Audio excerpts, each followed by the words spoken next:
Hi welcome. ඉංග්‍රීසි භාෂාව මුල සිට හැදෑරීමට බලාපොරොත්තු වෙන ඔබ වෙනුවෙන් ගෙනෙන්නා වූ විශේෂ පාඩම් මාලාවේ 5 වෙනි පාඩම තමයි මේක. මේ තුලිනුත් අපි විශේෂ වාක්‍යයකම 10ක් පිළිබඳව සාකච්ඡා කරනවා. ඔබ දැනටමත් අපේ YouTube channel එක subscribe කරලා නැත්නම් ඉක්මනින් subscribe කරන්න. ඒ වගේම මේ channel එක ඔබේ මිතුරන් අතරේත් share කරන්න. I've heard that. මෙතන I've කියන්නේ I have කියන එක. මේ කොටසෙන් කියනවා මම අහලා තියෙනවා කියන එක. එහෙම නැත්නම් මම දැනගන්නට යෙදුණා කියන එක. ඊළඟට මේ තවත් වෙනම වාක්‍යයක් මේකට එකතු කරලා ඒ කරුණ පිළිබඳව ඔබ කලින් දැනගන්නට යෙදුණා කියලා ප්‍රකාශ කරන්න පුළුවන්. මේ උදාහරණ වලින් ඔබට මේක තවත් පැහැදිලි කරගන්න පුළුවන්. I've heard that you got a new job. මෙතන you got a new job කියන්නේ ඔය අලුත් රස්සාවක් ලබාගෙන තියෙනවා. ඒතර අන්න ඒක මම දැනගෙන තියෙනවා. එතකොට සම්පූර්ණයෙන් කිව්වොත් මම අහලා තියෙනවා. එහෙම නැත්නම් මට දැනගන්න ලැබුණා ඔය අලුත් රස්සාවක් හම්බුණා කියලා. එහෙම නැත්නම් ඔය අලුත් රස්සාවක් කරනවා කියලා. I've heard that you want to leave your job. මට දැනගන්න ලැබුණා ඔයාට ඔයාගේ රස්සාවෙන් අයින් වෙන්න ඕනි කියන එක. I've heard that you got a new car. මට දැනගන්න ලැබුණා නැත්නම් මට ඇහුණා ඔයා අලුත් කාර් එකක් ගත්තා කියලා. I've heard that you like to jog. ඒ කියන්නේ ඔයා ජොගින් කරන්න ආසයි කියලා කැමතියි කියලා මට අහන්න ලැබුණා. I've heard that you fix computers. ඔයා කම්පියුටර් හදනවා කියලා මට අහන්න ලැබුණා. එතකොට අහන්න ලැබුණු යමක් ගැන තමයි මේකෙන් ප්‍රකාශ කරන්නේ. අපි දෙවෙනි එකට යමු. It occurred to me that මේ කියන කොටසෙන් අපි කියනවා හදිස්සිය යමක් මතක් වුණා කියන එක. මතක් වෙච්ච දේ වෙනම වාක්‍යයක් විදිහට සඳහන් කරනවා. දැන් පහත උදාහරණ බලන්න.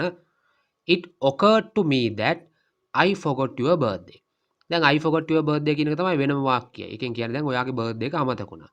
ඒතර it occurred to me that කිව්වම ඔයාගේ බර්ත්ඩේ එක අමතක වුණා කියලා මට මතක් වුණානේ. ඒ කියන්නේ අයියෝ දැන් පස්සේ දවසකට පස්සේ කියනවා අයියෝ ඔයාගේ බර්ත්ඩේ එක අමතක වුණානේ. ඒ කියන්නේ දැන් බර්ත්ඩේ එක දවසේ මතක් වුණේ නැහැ. ඊට පස්සේ දවසක මතක් වෙලා. It occurred to me that we both belong to the same gym. අපි දෙන්නම එකම gym එකටනේ අයිති වෙන්නේ. ඒ කියන්නේ suddenly කියනවා මේක මට දැන්නේ මතක් වුණේ කියලා. It occurred to me that we enjoy a lot of the same thing. අපි එකම දේවල් පිළිබඳව අපි සතුටු වුණා. ඒ කියන්නේ එකම දේවල් මත අපි ගොඩක් සතුටු වුණා කියලා ඔබට එකපාරට මතක් වෙනවා. It occurred to me that the price for homes are more expensive here. It occurred to me the price for homes are more expensive here. එතකොට ගෙවල් වල එහෙම නැත්නම් නිවාස වල මිල ගණන් ගොඩක් වැඩි. ඒ කියන්නේ මෙහි තියෙන නිවාස වල මිල ගණන් ගොඩක් වැඩි කියලා එකපාරට මතක් වෙනවා. It occurred to me that eating healthy makes me feel better. සෞඛ්‍ය සම්පන්නවම ආහාර ගැනීම මට හොඳයි. මට සුව පහසුවක් ඇති කරනවා කියන එක එකපාරටම මතක් වුණා. එහෙම නැත්නම් එකපාරටම හැංගී ගියා කියන අදහස. let me මේ let me කියන එකත් එක්ක අපි verb එකක් දානවා. මේ verb එකක් දාලා අපි කියන්නේ මේ අදාළ verb එක කරන්න මට අවසර දෙන්න. ඒ කියන්නේ මේ අදාළ ක්‍රියාව කරන්න මට අවසර දෙන්න කියනවා. Let me make my own decisions. Let me make my own decisions. මටම තීරණ ගන්න අවස්ථාව දෙන්න. ඒ කියන්නේ මට තීරණ ගන්න අවස්ථාව දෙන්න. Let me offer to help you. මට ඔයාට උදව්වක් ලබා දෙන්න අවස්ථාව දෙන්න. එහෙම නැත්නම් ඔයාට උදව් කරන්න අවස්ථාව දෙන්න. ඉඩ දෙන්න කියලා කියනවා. Let me open the door for you. මං ඔයා වෙනුවෙන් දොර අරින්නම්. එහෙම නැත්නම් ඔයා වෙනුවෙන් දොර අරින්න ඉඩ දෙන්න. Let me pause and think about what we are doing. මට ටිකක් ඉඳලා හිතන්න දෙන්න අපි මොකද කරන්න කියන එක ගැන. Let me welcome you to the neighborhood. මට ඉඩ දෙන්න ඔයාව මේ අසල්වැසියෙක් විදිහට පිළිගන්න. එතකොට මෙතනින් කියන්නේ මේ මම පිළිගන්නම්. දැන් ඉඩ දෙනවා කියන අදහසටත් වැඩිය මම ඒක කරන්නම් කියන අදහස් තමයි මේක ඇතුලේ තියෙන්නේ. thank you for මේ thank you for කියන කොටසත් එක්ක ing verb එකක් දාලා අපි ඒ ක්‍රියාව වෙනුවෙන් ස්තුතිය ප්‍රකාශ කරනවා. thank you for inviting me. මට ආරාධනා කිරීම ගැන ස්තුතියි. thank you for helping me move. මට move වෙන්න. එහෙම නැත්නම් වෙන තැනකට මාරු වෙන්න. එහෙම නැත්නම් අපි හිතමුකෝ ඇවිදින්න උත්සාහ කරා වෙන්න පුළුවන්. එතනදී උදව් කරා වෙන්න පුළුවන්. ඉතින් ඒ සම්බන්ධයෙන් ස්තුතියි කියනවා. thank you for informing me about the job opening. ඒ රැකියාවන් ගැන මට දැනුවත් කිරීම සම්බන්ධයෙන් මම ස්තුතිවන්ත වෙනවා. thank you for mailing that package for me. මට මේ පැකේජ් එක එවපු එක ගැන නැත්නම් තැපැල් කරලා එවපු එක ගැන ස්තුතියි. thank you for working so hard. ගොඩක් මහන්සි වෙලා වැඩ කිරීම ගැන ස්තුතියි. එතකොට මේ thank you for කියන කොටසෙන් යමක් වෙනුවෙන් ස්තුතිය ප්‍රකාශ කරන එක තමයි මේ තියෙන්නේ. මෙතන විශේෂත්වය තමයි මොකටද ස්තුති කරන්න කියන එකත් මේක අපි සඳහන් කරනවා.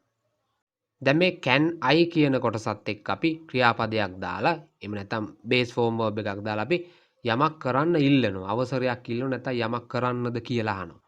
Can I answer your question? මට ඔයාගේ ප්‍රශ්නෙට උත්තර දෙන්න පුළුවන්ද? නැත්නම් අවසරය ඉල්ලනවා. Can I attend the event?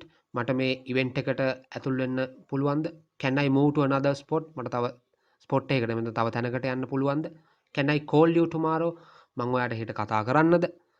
Can I complete this later? මම මේක පස්සේ කරන්නද? එහෙම නැත්නම් පස්සේ අවසන් කරන්නද කියලා අපි ඉල්ලනවා.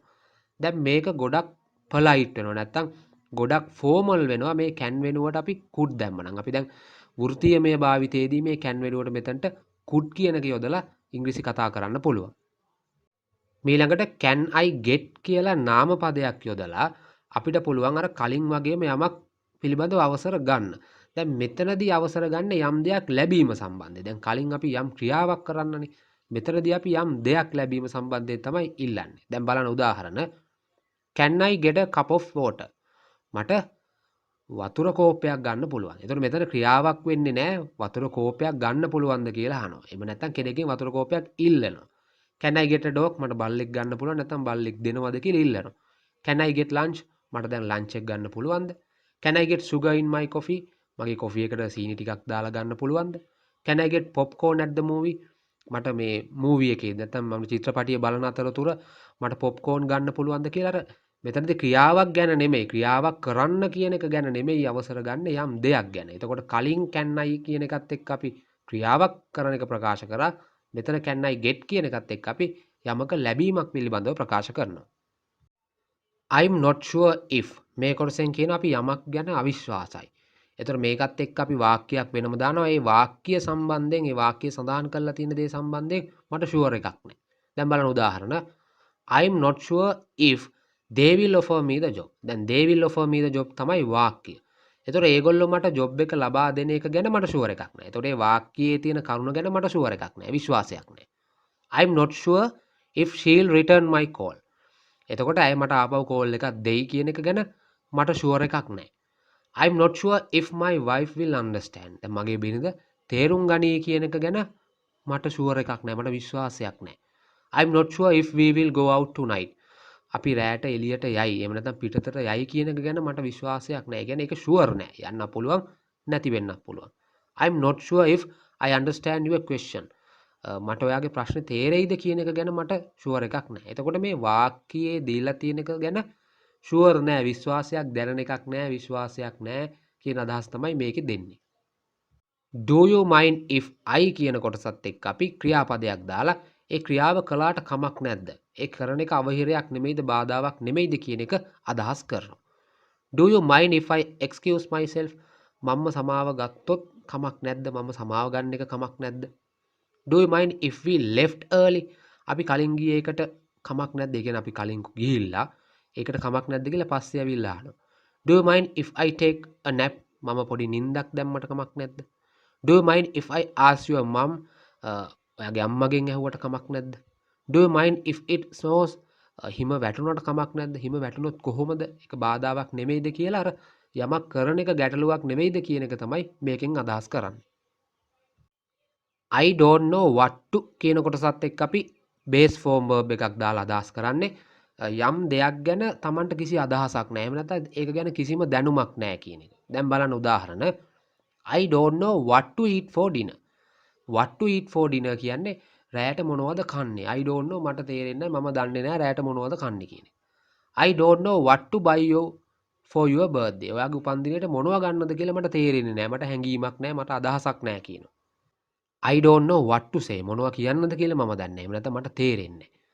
I don't know what to do with my spare time. මගේ අතිරේක කාලයත් එක්ක මොනවා කරන්නද කියලා මට තේරෙන්නේ නැහැ. මට ඒ ගැන අදහසක් නැහැ. I don't know what to do for vacation. නිවාඩු කාලේ මොකද කරන්න ඕනි කියන එක ගැන මට අයිඩියා එකක් නැහැ. මට තේරෙන්නේ නැහැ. මට ඒ ගැන දැනුවක් නැහැ කියන එක මේකෙන් ප්‍රකාශ කරනවා. ඒතකොට මේ I don't know කියන එකෙන් මෙතනදී අදහස් කරන්නේ මට ඒ ගැන හැඟීමක් නැහැ, දැනීමක් නැහැ, මට අයිඩියා එකක් නැහැ කියන එක. I should have කියන කොටසත් එක්ක අපි past participle verb එකක් දාලා එතකොට මේක perfect වෙනවා. අපි අදහස් කරන්නේ අතීතයේ මට යමක් කරන්න තිබුණේ. එහෙම නැත්නම් අතීතයේ යමක් කළ යුතුව තිබ්බා කියන එක. දැන් බලන්න උදාහරණ. I should have gone with you. මම ඔයත් එක්ක යා යුතුව තිබුණා. ඒ කියන්නේ සමහරවිට හිතන්නකො ඔබ ඊයේ ගමනක් ගියා මම ආවේ නැහැ. එතකොට දැන් කියනවා අද මට ඔයත් එක්ක යන්න තිබුණා කියනවා. I should have studied more for my test. මට මේ විභාගෙට මීට වඩා ස්ටඩි කරන්න තිබුණා. ස්ටඩි කළ යුතුව තිබුණා. I should have read the directions before starting.